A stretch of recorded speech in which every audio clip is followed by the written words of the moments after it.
So it seems like we're live now. Okay. So might as well go ahead and get started. Well, welcome everybody. My name is Ranger Dave. I'm here with our special guest, former Ranger Michael Fitz. Yeah, I'm glad to be back. Back just for a couple of weeks to do bear camp stuff specifically. I'm not getting paid right now, as you can see. I'm wearing the same brown outfit that Ranger Dave here is wearing. So we're both volunteering and donating our time to Katmai National Park and trying to bring the bear camps, to the audience at home, making this a kind of an interactive phenomenon. So I'm glad to be back. It's Brooks. I left. If anyone's wondering, I left in April. But it gets in your blood sometimes, and you have to come back to certain places because you just fall in love with them. So this afternoon, Dave and I really want to talk about a little bit of the basics of the river here, the basic ecology. We know this is the beginning of the season. A lot of people are tuning into the camps for the very first time. Mm-hmm. So we wanted to cover some of those really interesting dynamics that go on here at Brooks Falls. Why do we have bears here? What are they fishing for? How do they fish? How do they interact with each other? So we wanted to cover a lot of those basic topics. And yeah, if people had questions, how do they submit questions? Yes, if you've got questions, just go ahead and type them in the bar underneath your video screen there, and we'll do our best to answer all the questions we get. Anytime you talk about the ecology of the Brooks Falls area, I think the best place to start is the salmon. We've got sockeye salmon coming through this river mainly. One of the biggest salmon runs in the world go through Bristol Bay. Bristol Bay has one of the largest and healthiest salmon runs in the world, and most sustainable as well. Mm-hmm. And we talk about Bristol Bay. If you're not really familiar with the geography of where we are in Southwest Alaska, Bristol Bay is north of the Alaska Peninsula, and we're on the very top of the Alaska Peninsula. We're about 300 miles southwest of Anchorage, where we are here in Brooks River. Bristol Bay is really kind of like a big giant estuary. It's a very large area. It not only includes the Naknek River watershed, which Brooks River is part of, but it includes other very large rivers like the Quechak that drains Lake Iliamna, the other rivers that drain very large lakes to the south of us. So it's a very big area, and it's largely unaltered by people. That's one thing that is really striking to me, is that in a lot of places in the United States, the rivers, the lakes, they're very engineered. They're controlled for reclamation, for irrigation, or for flooding. Out here, these rivers are wild. The salmon that come to Brooks River here, the only bridge that they ever see is the one that's floating at the mouth of the river. And if you watched our lower river cameras, that little bridge is only 8 feet wide. That's kind of amazing. Yeah, it's pretty special. That's the only thing that these salmon happen to encounter. So, I think the salmon migration and everything about their ecology is, like you said, one of the first places to start, because everything that happens here at Katmai really is dependent on the salmon, except for the volcanoes. So, if you're wondering maybe where the salmon are right now, they spend about 2 or 3 years of their lives out in the ocean. They're going around the North Pacific Gyre. It's a big ocean current in between the North American continent and the Asian continent, and they spend a couple years out there basically going in circles feeding on plankton. And right now they're going to be just about entering into Bristol Bay, somewhere on the north end of the peninsula, and the ones that are coming here anyway are just about to get here. And we've had some trickling into the river so far. There hasn't been a whole lot of salmon. I mean, some days have more salmon than others. When you're watching the cams throughout the next couple weeks or so, you're not going to see consistent numbers of fish moving into Brooks River. They come in waves, and that depends on a variety of things. One of the things that it does depend on is what the tide's doing out at the mouth of Naknek River, because salmon come in on incoming tides. Those high tides, they give it a little bit of extra push to get into the river. Mm-hmm. It's just a little bit easier swimming upstream when the water's going in your direction. So they come in on incoming tides. And then also there's a lot of people that are trying to catch the salmon too out in Bristol Bay. And the fishery is very carefully managed to ensure that enough fish escape up these drainages to sustain the run. salmon are fairly fecund. For every salmon that comes here to spawn, there may be kind of like 4 fish that really try to return to spawn, and maybe some of the fisheries sometimes can catch 3 out of 4 fish. But when the runs are forecasted to be as large as they are right now, we could still have 1 million fish coming into the Naknek River watershed, and about 20% of those go into Brooks River. So if we have 1 million fish coming this year, then we can have maybe 200,000 fish moving through Brooks River. But they, like I was mentioning before, they don't do it on a consistent basis. You'll see waves of them come in. You'll see sometimes the fish stacked up so thick at Brooks Falls that the bears could walk on them. We could pick them up with their bare hands. It'd be so easy to catch them.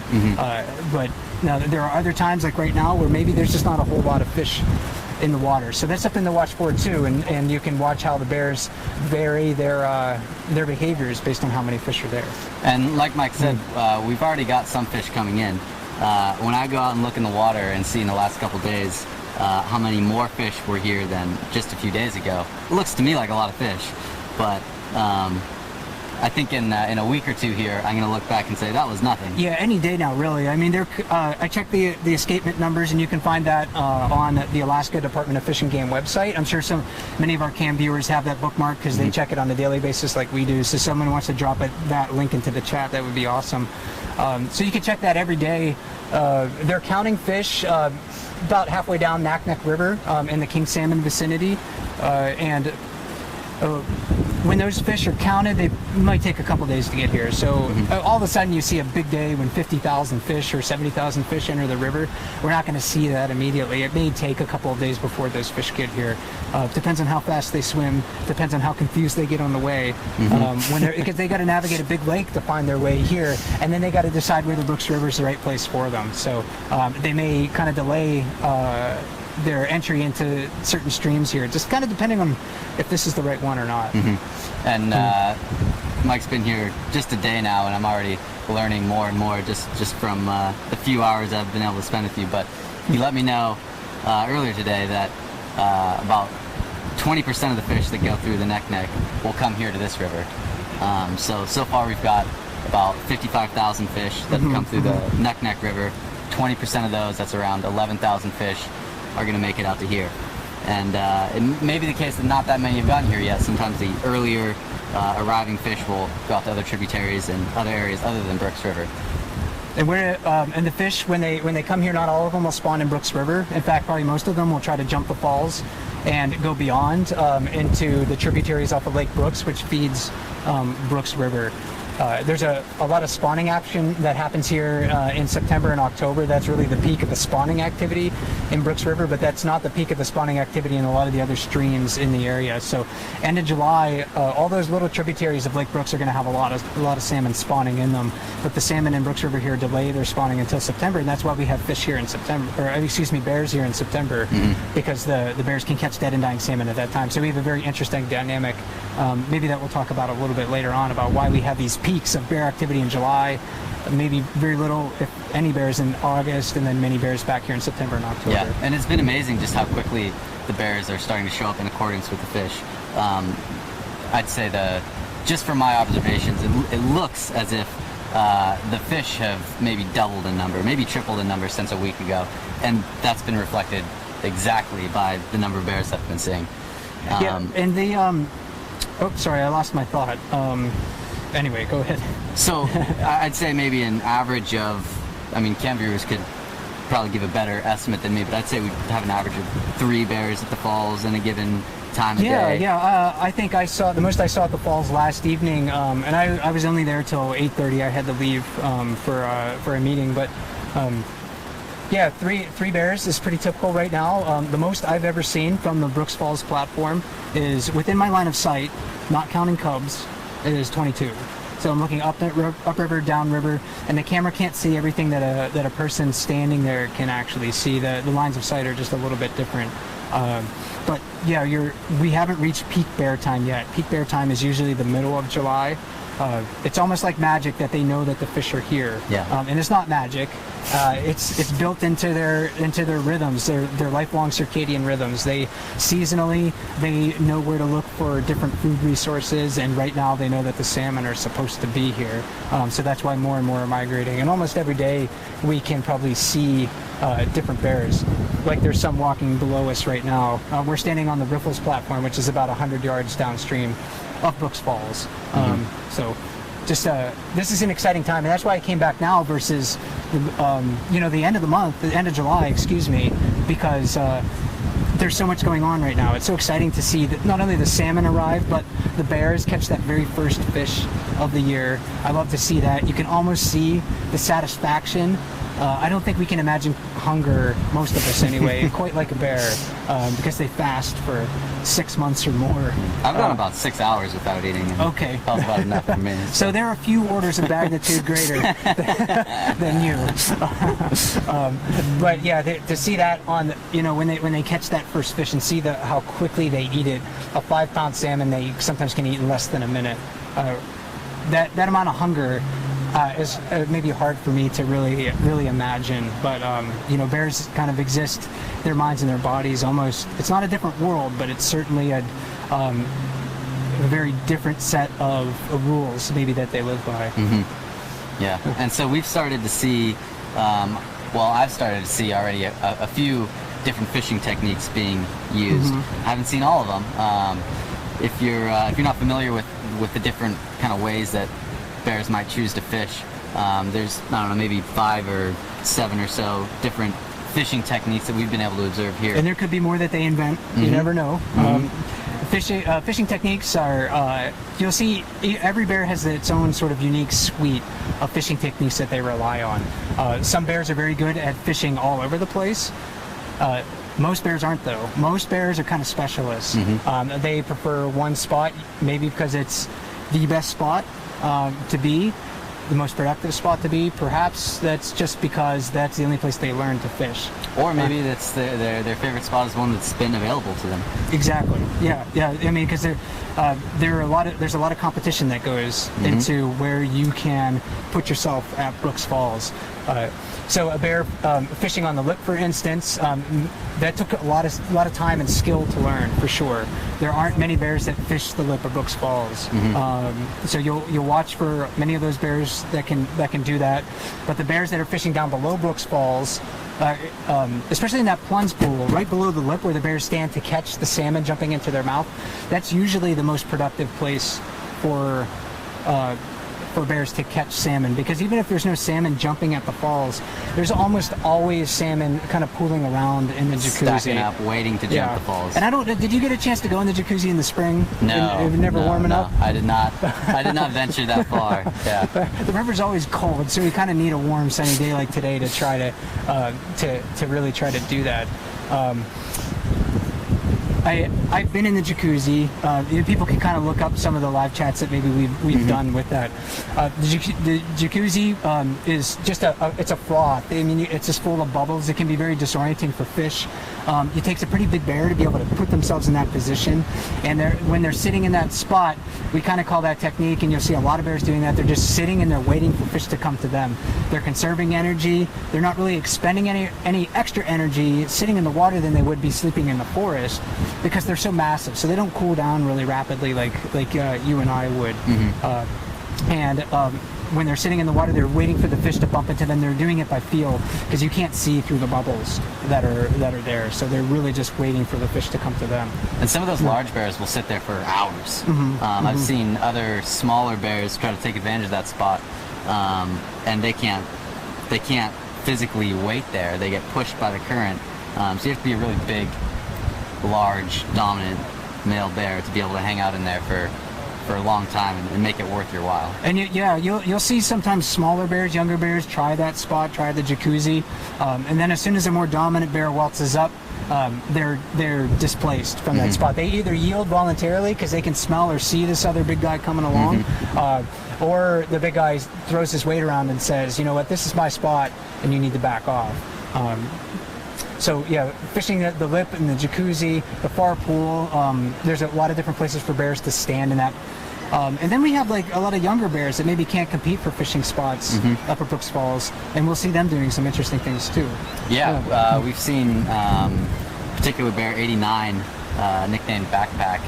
He's been very successful over in the far pool, kind of standing and waiting and he'll wait for a fish to swim close enough to him where he's standing in water just just a foot or so deep, and he can pounce on it and pin it against the ground. And he's been really quite successful so far. One of those other interesting features to look for on the Brooks Falls cam is to look for those really young small bears, the ones that we call subadult bears. They are, the teenagers of the bear world. They're independent of their mother bear, so the mother's no longer caring for them, but they're not fully mature bears. They're generally 2.5 to 5.5 years old. They'll be kind of slinking along the edges of the river. They may hover on the fringes of Brooks Falls, but those bears certainly are very easily displaced by larger, older, more experienced bears. So you'll see them maybe picking up fish scraps that the other bears leave behind, but rarely will they be able to compete for spots at Brooks Falls. So those are the bears that are really fun to watch, because sometimes they're the ones that are maybe they'll try things out for the first time. They'll try the jacuzzi, and maybe the water just pushes them away. Maybe they'll go up to the lip and they'll be like, I saw my mom do this, I'm not quite sure about this myself. So you'll see that, and then downstream too, you'll see them kind of hovering on the fringes. So a lot of different fishing techniques. One that we shouldn't forget though, and I don't know if you had a chance to see it, you probably have because it happens a lot at this time of the year, is pirating, right? Pirating. Yeah. I haven't seen that yet. Okay. But so pirating is when, actually, I did see that once, kind of. So a pirating is when a bear essentially steals fish from another bear. Usually it's a larger, more dominant male that can come through and steal a less dominant bear's meal. So he doesn't have to do any of the work of actually catching the fish. He just approaches, the other bear will take off or maybe try to defend its catch a little bit, but in the end, the big bear will go ahead and take it from him. I did see that just yesterday. 747 actually stole a fish from 89. Oh, did he? Okay. 89 went up and into the trees to eat his catch, and immediately 747 just kind of sniffed the air and took on after him and chased him out of there, and it looked like he was able to successful steal that meal. Yeah, and some bears, that's a very effective technique for them. Something you can label them as bullies, but we really shouldn't be judging that behavior based on what a bully is for people, because that's one of those strategies that helps big bears survive and gain calories that they need to compete for females. Yeah, it happens. It's maybe not pleasant to watch. It's maybe not fair, but again, bears don't live in a fair world. They live in a world that's outside of our rules of ethics and morals. Yeah. There's no really, they're not going to be nice to one another along the way. So they need to take advantage of any strategy that they can to survive, because this really is no game for them. It's very fun for us to watch the bears fish at the falls, and it's kind of funny when a salmon jumps up and hits a bear in the face, on the lip of the falls. But it's definitely no game to them. This is serious business for them, and every calorie counts when you only eat for 6 months out of the year. It counts for their survival, and it also counts for their ability to reproduce. If you wanna pass on your genes in the bear world, you've got to be the biggest, baddest bear. Or one of the biggest, baddest bears. And so right now we're still in the mating season for bears. Yeah. That's going to be between May and July. So you might be able to see some courting bears this time of year. What that looks like is you're going to have a big male following a female around the river. It's pretty rare to actually see the mating itself occur, although it does happen. Yeah, maybe once or twice a year it might be caught on the cam, some bears mating. It does happen. Sometimes it's love at first sight. Two bears just walk down the river, they're like, okay, you look good, I look good, and it's the right time. But most of the time it's actually a really kind of prolonged process, the courtship that bears go through. And it really is, the males will follow the females for weeks sometimes, relentlessly. Right? Yeah. I think the longest that I've ever noted was I think 2 weeks. Yeah. I noted every day a male bear was following a female. Most of the time it's less than that, but it can be a couple of weeks. The male is really trying to get the female to accept his close proximity, because any other time of the year, he's a threat for food or maybe to her cubs if she has them. So that's kind of a weird thing when you have this giant bear following you. I'd be pretty wary if a giant bear was following me. Yes, exactly. And she might not be, receptive to mating right at that time. There's a cycle that they do go through. Their estrus cycle isn't like it just snaps on and they're ready to mate right at that moment in time. So that's a prolonged process. But yeah, June is the peak of the mating season for bears, and we'll definitely, I think, see some courting behavior over the next week or so, and probably into middle of July, sometimes late July, but right now definitely is one of those things to watch for. So if you see a big bear following a smaller bear, it might not be a female following her cub. It could be a big male following a female looking for the opportunity to mate. Yeah, it can be hard to tell sometimes because those males are just so large compared to any other size bear. Oh yeah, bears are sexually dimorphic as far as like size goes. So a big male brown bear here, if you're just tuning into the cams for the first time this year, the big bears that we have here on the Alaska Peninsula are some of the biggest in the world. It's really hard to judge how big these animals are when you're watching on the cams or even on the wildlife viewing platform here. What really strikes me on how big they are is when I'm on the ground, and we see them in the woods or something like that, walking down the trail, and you're like, wow, that is a monster animal. Average midsummer weight for our largest bears here, 700 to 900 pounds for males. Big bear like 747, 814 lurch, 856, they're going to be approaching that 900 pound range, 900 pounds right now. Right now, yeah, right now. So that again, that's a midsummer weight for them. They're probably at their lowest weight right now because they've been losing so much, and there's no food, not a lot of nutritious food for them until the salmon arrive. And even after they come out of their den, they're still losing weight because they're not able to eat that protein, fat, calorie-rich salmon yet. So yeah, in the fall they may put on, the big males will put on at least 200-300 pounds. Females are about a third smaller than the males. So 400 to 600 pounds. That's a pretty good sized female for a late July weight. I think so. They're big animals, regardless of where you view them, how you view them. They're very big. They're very intimidating. They're massive. So cool to see just how big they are. Yeah, and to see video and photos of bears in the fall, and then to see them now, you can really, it's very impressive how different they look. A bear like 410, one of the more successful female bears here, she doesn't look like the same bear almost. I mean, you can tell different facial features and things like that, but her belly at the end of the fall is just, it's a ball. It's huge. It's really pretty amazing.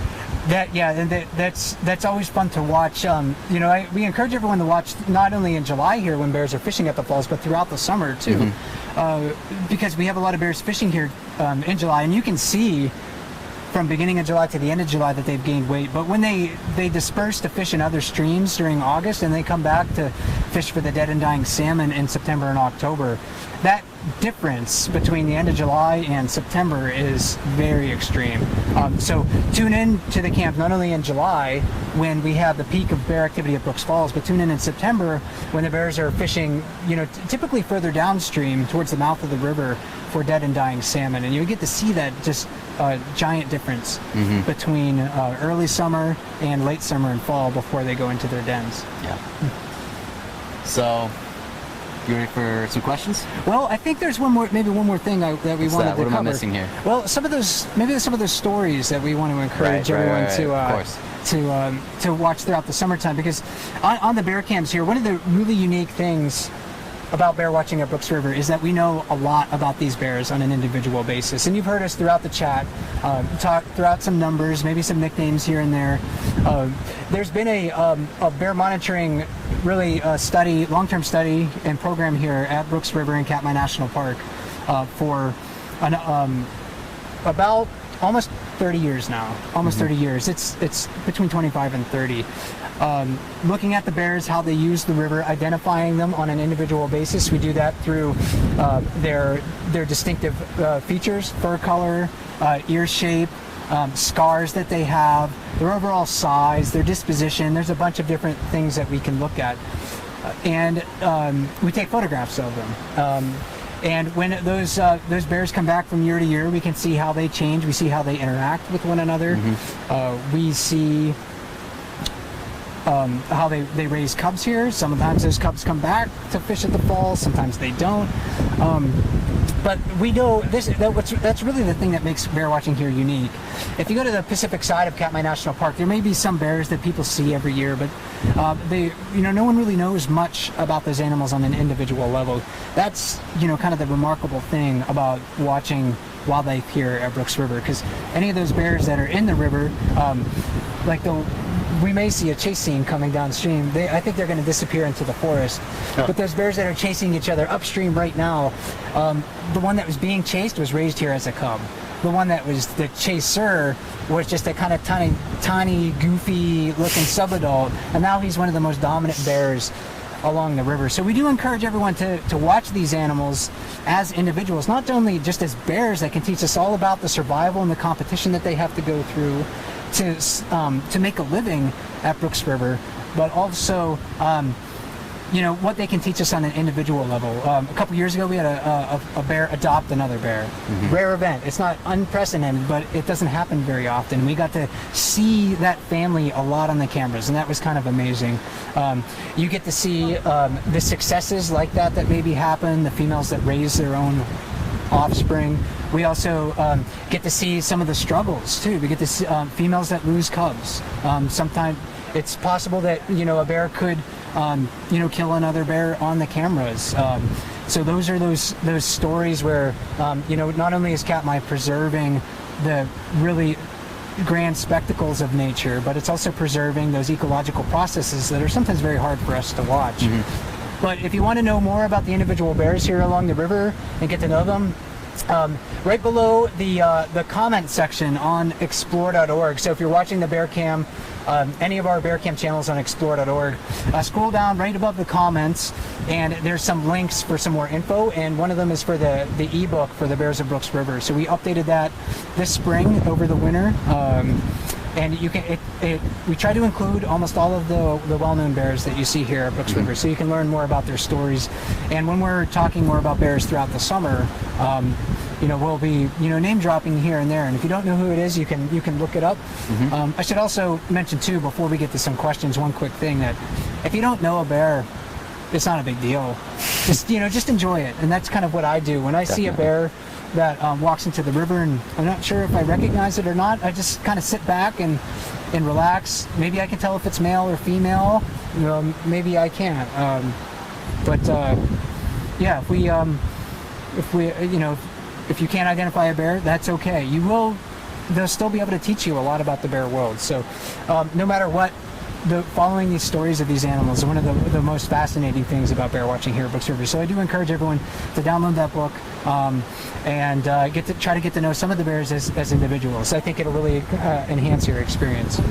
And there's also a lot of really great just background information on bears in general, on the area here, all in that ebook. So it's a really good place to start if you're interested in learning more about Brooks Camp, about the bears here.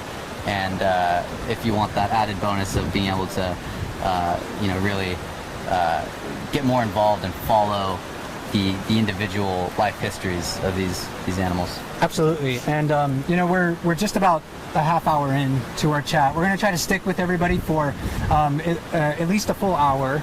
We'll maybe go a little bit longer. We don't want to. There's a tremendous support staff on working behind the scenes at explore.org that helps to make all of this possible. So we're very thankful for them. And Dave and I know that we could talk for probably a few hours on what's going on here in the river, but we can't keep them all night. So we will cut it short around an hour or so, but we'll try to answer viewer questions for the rest of the half hour here. And again, my name is Mike, and Dave is joining us, and we're park rangers here at Katmai National Park. We had some questions in the queue from earlier, and we might get a few of those, but if you want to submit additional questions for us, there's a moderator from explore.org who is looking at the chat and sending us questions. So just scroll down to the bottom of the page on any of the Bear Camp pages on explore.org. You can submit your question there, and we'll do our best to try to answer as many of those as we can. Roy and I got through 20. Do you think we can do that? I think that's a good number to shoot for. Okay, we'll see if we can break the record. So we never did. We always got, there's always 20 for some reason. Just so, right around there. Yeah. All right, well, the first question that I got lined up here is, are there rangers on the viewing platforms during public hours? And the answer to that would be yes. For the most part, we've got the platform staff from at least from 9 to 5, depending on the platform. Outside of those hours, the platforms are still open. They're open until 10 o'clock at night. So there are times when they're not staffed, but we do our best to keep them staffed as much as possible. Yeah, you know, rangers got to go to bed sometimes. We just don't have like enough staff to cover it 24/7. So the Falls Platform Complex, and you can find more information about this on Katmai's website, but there's 2 wildlife viewing platforms up here at Brooks Falls. There's one that we're standing at about 100 yards downstream of the falls that we call the Riffles Platform because of the riffles in the river right behind us. And then the main falls platform, which is upstream, we're kind of right on top of where the bears fish for salmon. And this whole boardwalk platform complex up here closes at 10 p.m. and it opens at 7 a.m. and it's closed really during those at night during those hours to allow the bears that really don't show a lot of tolerance for people the opportunity to come down and fish. The webcams allow us that amazing opportunity to watch those bears like we never have before. Biologists occasionally would do some overnight survey sessions at Brooks Falls. There's a great post by a ranger last year who participated in one of those on Katmai's blog, so you can look that up. It's from July or August last year, so you can look that one up if you want to. But yeah, the platforms are closed at night to allow those bears who just aren't tolerant of people the opportunity to fish here. And that's an important thing that we need to remember to protect. It's just not those bears that waltz through the river and maybe have a fairly high tolerance for large groups of people. We also need to make sure that we give room to the bears that just don't show that same level, because there's this significant number of that population that doesn't. And that study will continue with Leslie. Yes, absolutely. This year. I'm hoping that I'll be able to join her on one of those study sessions and hopefully tell you all about how it goes. Yeah, well, maybe even try to interview her for one of these live chats so you can get a kind of an in-depth understanding of that bear monitoring program, because it's ongoing. It's fascinating. Going through the database that they have, you can really glean some very interesting information. And the information that's in the bear identification book that I plugged earlier, that's basically drawn off all of that information and the other stuff that rangers see here, and some of the things that cam viewers have observed too, because there's a lot more of you than us, and you see some cool stuff from time to time. Yeah. Next question is actually about Ranger Leslie. She spotted 435's biological cub and given it a number. Have you talked to her? I haven't. So I've heard reports that maybe we've seen the biological cub. I haven't talked to Leslie specifically to see if that individual bear has been given a number yet. We haven't verified necessarily that is the subadult that we've been seeing. Okay. Yeah, and younger bears there's some of those bears that are the trickiest to identify on a yearly basis, because they grow so rapidly. Oftentimes they don't have as many distinctive features as the older bears. Certainly a lot of the big males that are up here at the falls right now are, they have open wounds, they have scars, things like that make them very identifiable, pretty easy to identify. There's one bear that's missing an ear. He's the only one that we know about on the river that's missing an ear. So you don't mistake him for anyone else. But those younger bears, they're smaller, they don't have a lot of those distinctive features. And a lot of those younger bears that are just weaned from their mother emancipates them, pushes them away. They may not come back to Brooks River. especially if it's a male. If it's a subadult male bear, they're much more likely to roam far and wide, trying to establish their own home range. With that being said, there are definitely male bears here that were raised as cubs, so they don't all disappear into the wilderness. They definitely will come back to the river, but there's a distinct possibility that 435's cubs that she weaned in the spring won't come back, and we don't see them, and that's natural. That doesn't mean they're dead or anything bad has happened to them. That means that they're maybe just out doing bear things somewhere where we just don't happen to know where they are. Yeah. So again, another one of those stories for people to watch too. 435 is a very famous bear because she adopted a cub, an abandoned cub, in 2014, had them last year in 2015 as well, and now she emancipated them in the springtime. And I missed them. I wasn't here when they showed up around camp all together as a family, so that was really cool to see those pictures. Yeah. When they finally did split the adopted cub, now subadult, he was just about as big as 435. Yeah, he's a 3.5-year-old. Yeah. And the bears here grow really rapidly. A spring cub, for example, those new cubs that you're going to see on the cams, and we have many mothers with spring cubs around this year. When they're born, they only weigh about a pound. They're born like at the end of January, February sometime. When they come out of the den, they maybe weigh a dozen pounds or so, 15 pounds, 20 pounds at most. When they go into the den in the fall, they weigh about 60 pounds. Yeah. So they're, or more. The ones that we've had, the dead ones that maybe we found here on the river and we've weighed, have weighed over 60 pounds, and they don't look like they're particularly large spring cubs. So I don't think it's uncommon to say that, yeah, a spring cub in the fall here is going to weigh 60 plus. So they grow extremely rapidly, and after 3 years, 4 summers or something like that, a bear is going to weigh, maybe at least double the weight of me. They're going to be between 200 and 300 pounds pretty easily. Yeah. So let's keep moving on these questions here.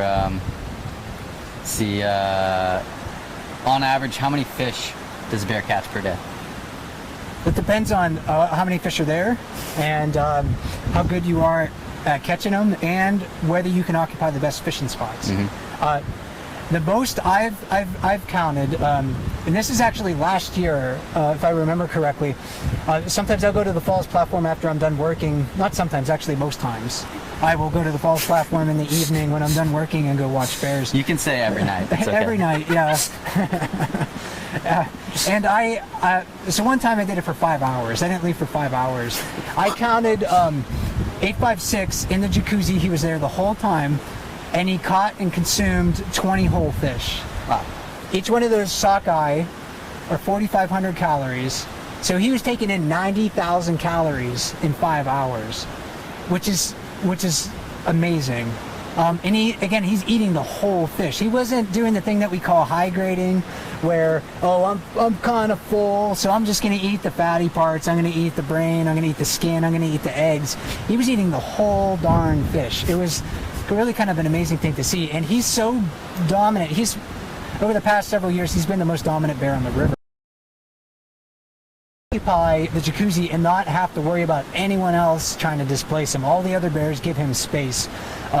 So that's one of those big advantages that a really big dominant male has over all of those other males. And all the other bears here at the river is they can occupy those spots and they can do their thing and really not have to worry about the other bears, because they've already competed with those other bears and they've already outcompeted those other bears. So as many as 20 fish in a day, and that was before, I don't know how many he ate before I got there. Yeah, that was only 5 hours of the day. So he could have been there in the morning gorging on fish too, so who knows, at least 20. It'd be great one day if we had we can point another camera at one bear the whole day and just count on a good fish day and see, one of those big dominant males, how many fish that they eat. It'd be kind of cool if we could put a counter on the cam, and every time it would be like, it would ding, every time he catches one, fish count, So, I don't know, something to think about. Maybe we can try to figure that out later in the year. That'd be awesome. All right, another kind of related question. Apart from salmon, what do the Katmai brown bears smell like? And I can't answer that question because I have almost no sense of smell. So what do the actual bears smell like? Yeah, what do the bears smell like? When they're not eating salmon, they're kind of just like animal-like. When they're eating salmon and they're kind of covered in salmon gore, and slime and things like that, they really, I mean, they smell like wet animal, wet dog covered in salmon gore. I mean, it just, yeah, it's kind of like a half-rotten salmon smell covered in wet dog. When they're resting beneath the platforms, sometimes we can smell that. If a bear's been resting in the forest along a trail and you're walking along, sometimes, yeah, I'll smell it. My nostrils, you know, I'll flare my nostrils and like, whoa, I think there's a bear. It's either really close or it's been really close very recently. The scat that you've been seeing around in the spring, that's all filled with grass, practically odorless. At least I haven't noticed. It looks an odor on that. like horse scat, something like that. Yeah. When they're eating salmon, their scat that's filled with salmon is very smelly. They've started to eat salmon. Yeah, it's kind of a combination of a lot of like big wet animal and salmon smell. That's the best way I can describe it. Not a succinct way to describe it. But. I think it's a pretty good description. I don't think I want to. I'm glad I have. Another question. 402. That's a bear that showed up this season with 3 spring cubs and is down to 2 now. The question is, what could have happened to that third? I'm sorry, showed up with 3 yearling cubs. Now down to 2. What could have happened to that third cub? Could it have been eaten by another bear? Gotten sick? What are some of the possibilities that happened there? Yeah, I don't know if you had observed. Did you have a chance to see her, like, since she's come back with just 2? I don't know if anyone were there any reports of her, like, looking agitated or anything like that? Yeah. So so the first time I saw her was a couple weeks ago, hanging out on the beach, sleeping with the 3 yearlings. The next day, we saw 2 yearlings bolt through camp right down. 10 seconds later, what I think was 402 was falling right after him, huffing, looking very, very stressed out. I'm not positive that it was 402. That's what it looked like to me, and soon after that, we saw yearlings. Yeah, so sometimes we know, sometimes we observe something along the river, and we can say, yeah, that's what happened to the cub. Most of the time, we just have no idea. So we can speculate, but we can't get the definitive answer. Bear cubs die from a variety of reasons. They get injured just by making a mistake. They fall out of a tree. By avalanches. They can drown. Those really, especially those small cubs, they're not very strong swimmers compared to mom, so that can happen. They get sick. There are illnesses that they can die from, but of course, you know, bears do kill other bears, and we have documented that along the river where a male bear will kill a cub. Maybe as often as it's portrayed, that you're likely to see it, you know, on the cams at some point in time. It's never happened yet. But it's not one of those things that you can expect to see, you know, every summer here on Brooks River. Most of the spring cubs that are lost are probably lost in the springtime. When I say lost, I mean, you know, that means they're probably dead. But yeah, from a variety of reasons. With a yearling, yearlings also can be vulnerable to what is called really essentially infanticide. From another bear possibility too. In 402 situation, we just don't know. Last year she had 4 of them, which is, you know, a tremendous a burden on her energetically to try to care for those 4 spring cubs, and she had all 4 still in October the last time we saw them, which was, you know, usually better than average. Now she's down to just 2, so the majority.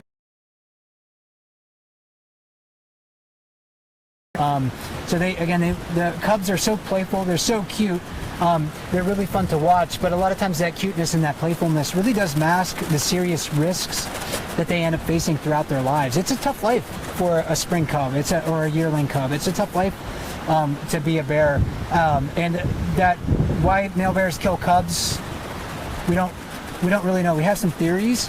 I tried to put some of those theories into the Bear ID book.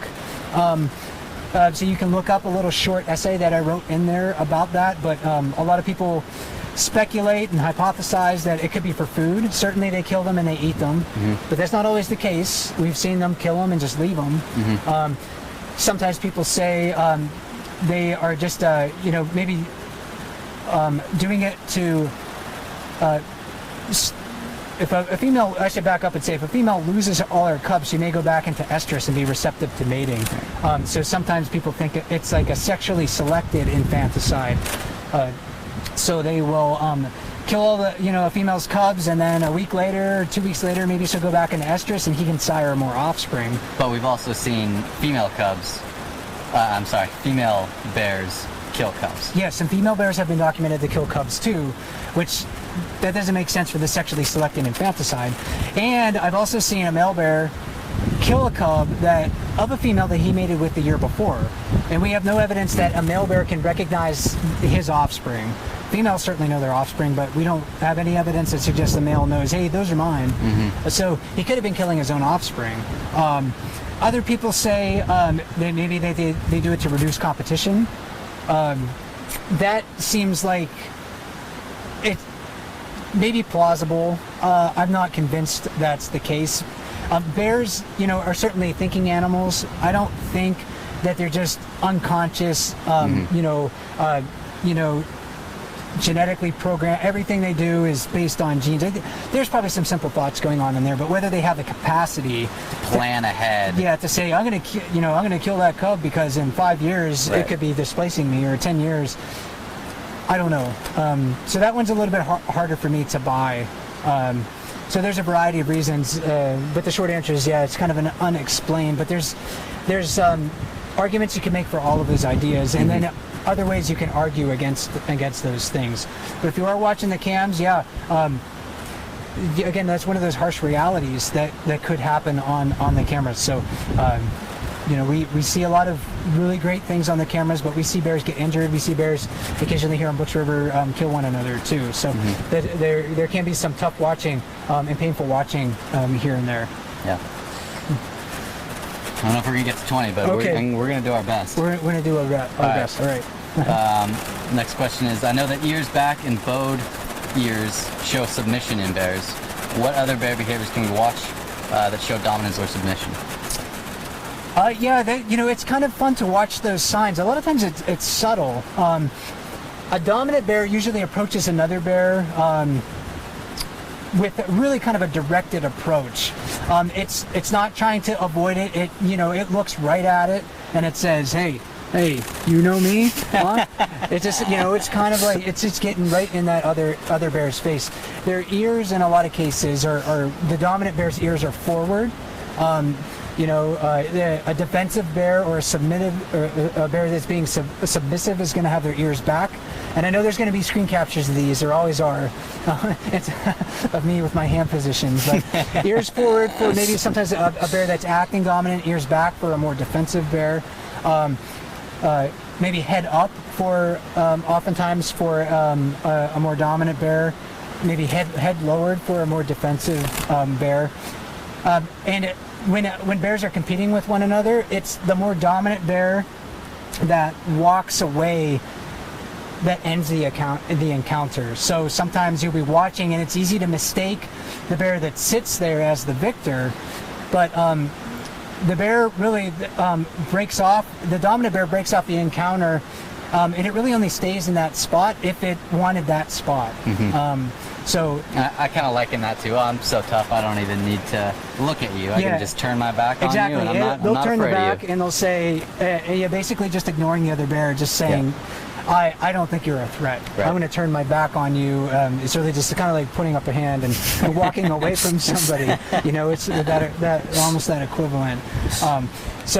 Look for bears to turn their back on one another. The more dominant bear is going to do that. The submissive bear is not. They're going to sit there and take it. They're just going to sit there and watch what the other bear does.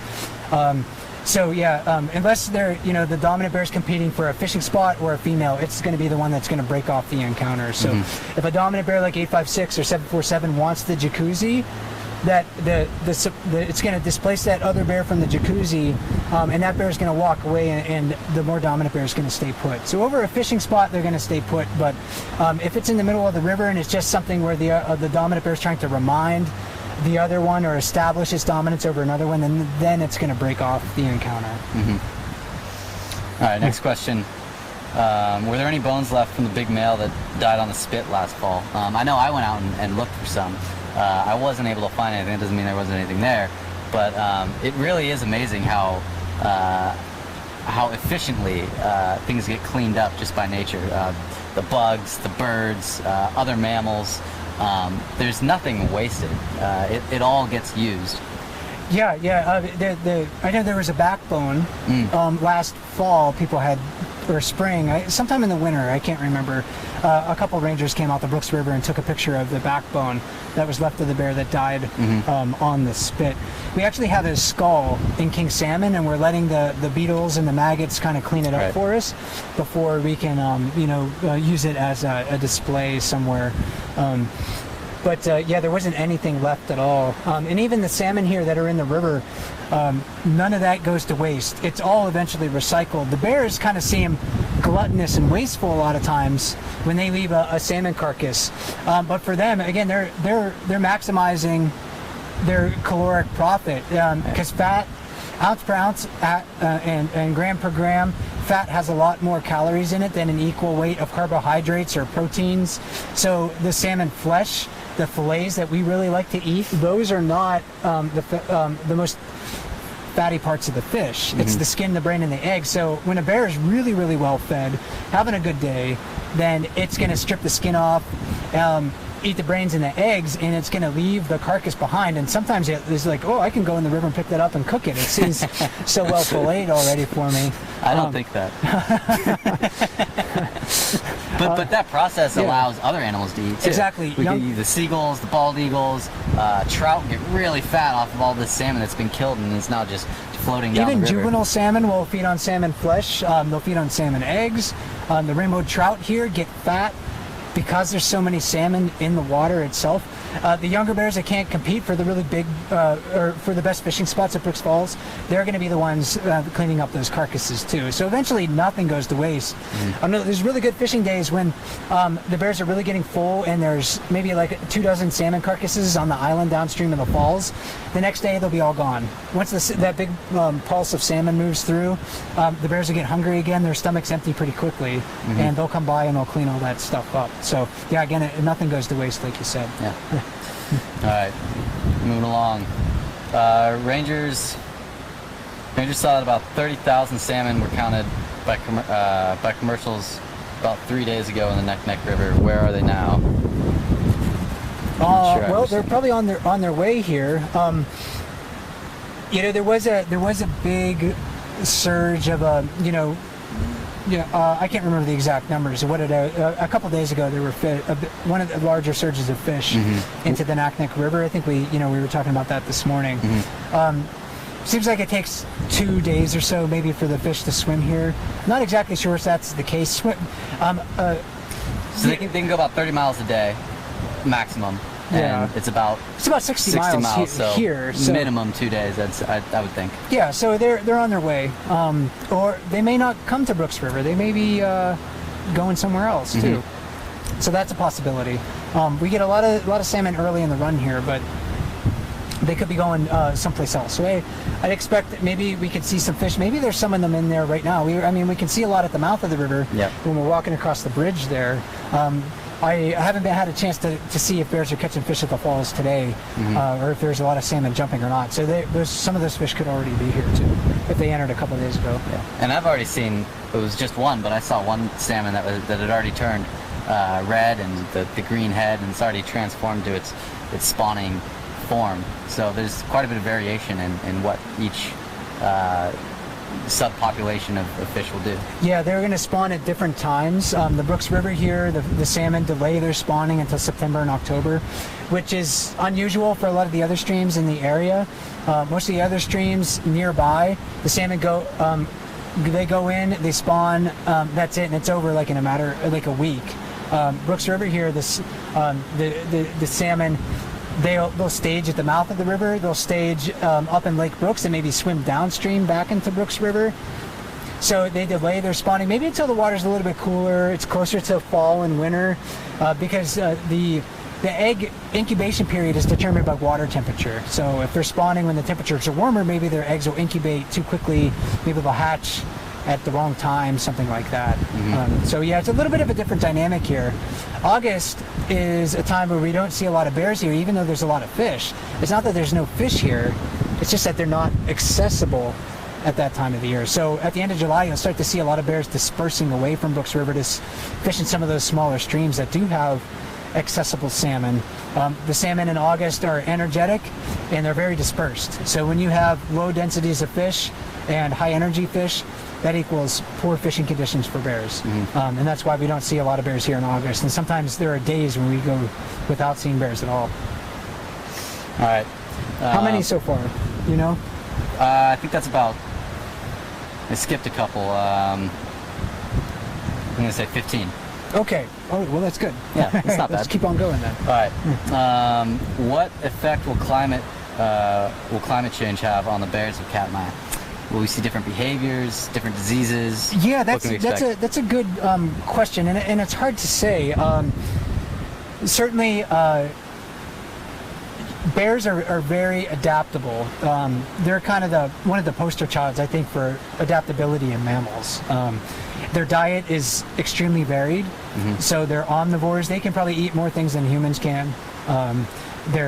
So if one food resource fails, then they may be able to find and take advantage of other food resources that maybe aren't preferred, or maybe they're less nutritious, but they have that ability.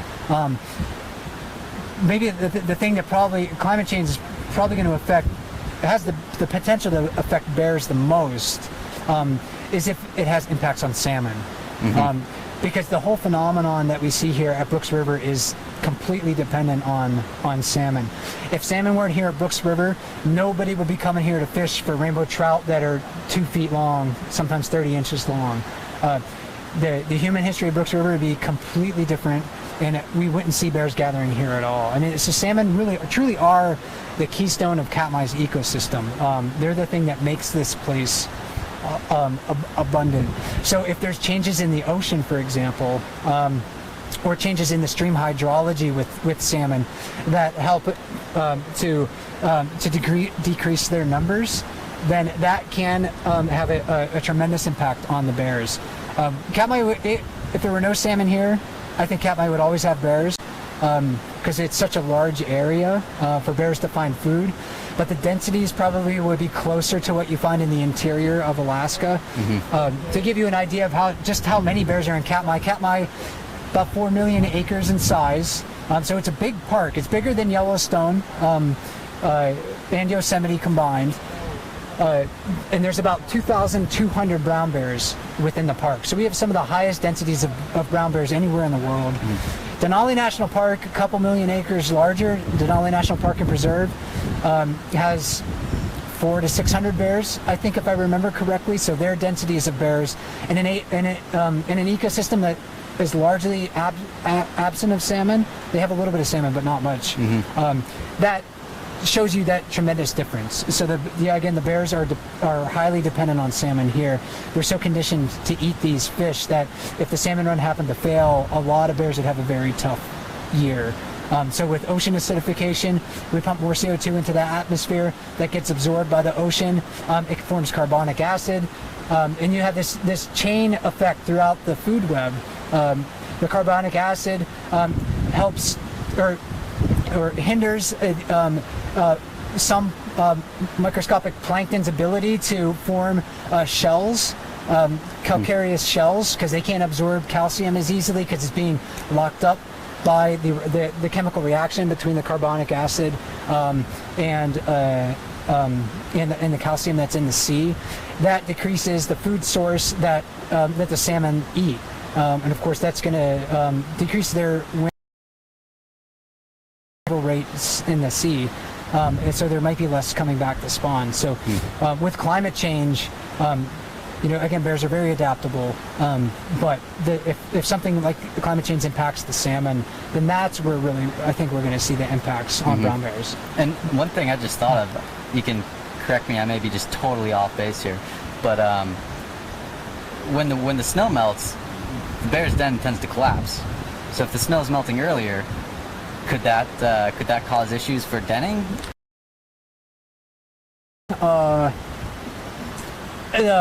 Timing could change. Bears go to their dens not because they're trying to avoid the cold. Really, they're going to their dens to avoid famine. Bears are they can't find enough food throughout the winter. If they were active to survive, they would lose their weight too rapidly because they'd be burning calories trying to just being just their overall metabolism. They would need more fuel to survive over the winter. So going to the den and hibernating is their very best energy conservation strategy. Some of the bear dens do collapse over time. I'm not sure how long that takes, because I've been in bear dens in June up on Dumpling Mountain, and they look pretty solid at the time. But I have also come to dens and I over later in the summer too, and I've seen them collapse. Whether or not they collapsed right in the springtime or whether they collapsed later in the summer, I just don't know. That's hard to say, but with a warming climate, bears may go into dens at different times of the year too. So that's maybe one of those dynamics that is yet for us to really document and demonstrate with any sort of certainty. Oh yeah, let's turn the camera here. And David, if you want to narrate. Yeah. I'm going to try to... he's just looking right at us now. We can zoom in a little. Yeah, so let's zoom in. Take a look here. We have a bear marking a tree. This is one of those really remarkable things that we see here at Brooks River. This is the bear that's missing an ear, 814 lurch. When you're standing on the wildlife viewing platforms like this, I mean, we see the bears walking just right down below us. It's actually kind of remarkable to have this opportunity. So we wanted to give you a quick glimpse of that. I thought he might stick around for... I think he saw us watching him and decided he wanted to scratch in privacy. He got a little camera shy, I guess. So, that was a bear marking a tree over here. 814 is a pretty dominant bear, so when he's rubbing on the tree like that, he's leaving a scent behind. The less dominant bears can recognize his scent, and they know, oh, this is a big dude was here recently, so maybe I need to be on alert. There was some really great behavior that I saw last night where 814, this same bear we just saw, was approaching the falls, and 747, who's more dominant than him, saw him coming and just started displaying the cowboy walking. And that's something that we didn't talk about when we were answering the question about dominance displays of behaviors to watch. Cowboy walking is a very exaggerated gait. They're swinging their hips wide, their rear hips, a very stiff-legged gait that they're doing. They're urinating all over the ground when they're doing this at the same time. So that when they're doing that, they're showing the other bears just how big and how bad they actually are. So look for that too. When 814 approaches the falls or 856 is at the falls, look for some cowboy walking. Look for them to... That poor willow on the island downstream of the falls. I don't know, every year I'm like, I don't know if it's going to make it through another year, because that's one of those trees that all the bears happen to mark. So neat stuff that you can see just right on the fringes of the river. Yeah. All right. How old are cubs when they go off on their own? Here in Katmai, female bears will keep their cubs for 2 to 3 summers, and then they will wean them in the springtime after they emerge from their dens. So that depends on the female. Some females only keep them for two full summers and kick them out at the beginning of their third. Some keep them for another year. But yeah, on average, 2 to 3 summers. So you'll see very tiny cubs this year that are just spring cubs just coming out of the den. Probably, most likely, that you've seen this year, and some 2.5-year-olds too.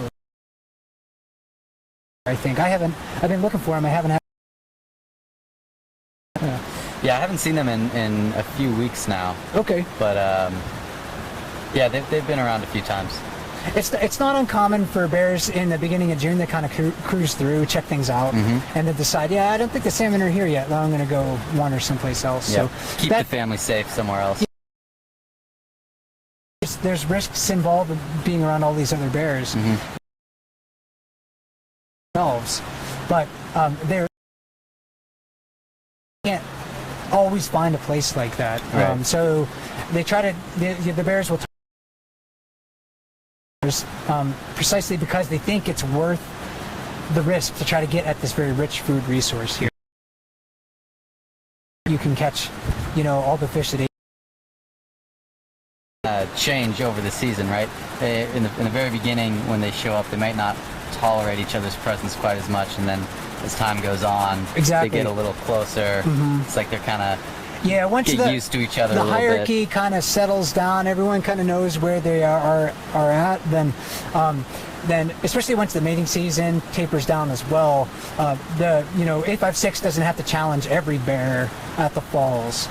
He'll do that for a while, but then after things kind of settle down, then he's like, yeah, he knows his place. He knows his place. He knows his place, and so he doesn't have to expend as much energy doing that. And so that being said, what do bears fight over?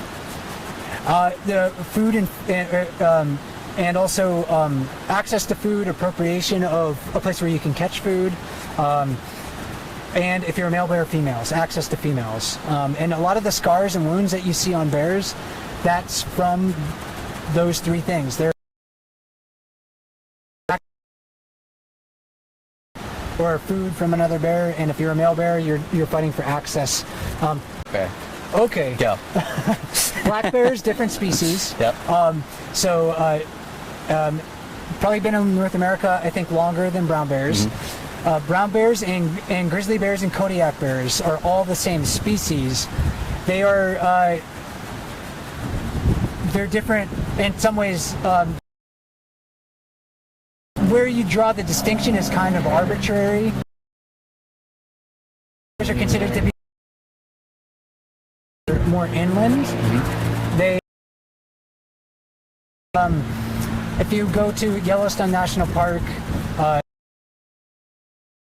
Jasper in Canada, bears there. Grizzly bears, not all brown bears are. So Kodiak bears are another set